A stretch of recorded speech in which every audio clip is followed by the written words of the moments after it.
Dneska si urobíme klasické fašírky. Tohto receptu je veľa variant a toto je moja verzia. Zamelieme si pol kila hovedzieho, pol kila bravčového mesa, natrháme si 2 kajzerky, zalejeme mliekom. Keď zmeknú, vymačkáme ich, pridáme k mesu. Pridáme 4 strúžky prelisovaného cesnaku, 1 vajíčko, sol a korenie podľa chuti. Pridáme 150 g strúhaného syra, ja som použil Goudu. 1 menšiu orestovanú cibulku na masti.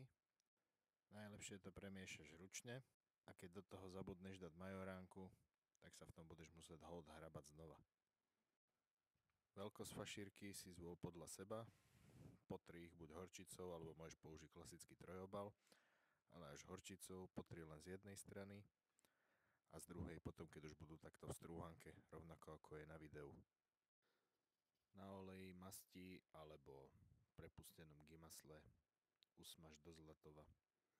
Cca 5 až 7 minút z každej strany. Po dosmažení ich nechaj stiec z tuku na papierovom obrúsku.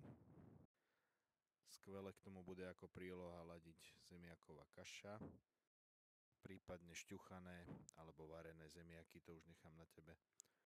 Fašírok si naber podľa chuti. Skvelo to doladí nejaký zeleninový šalát, prípadne kyslá uhorka.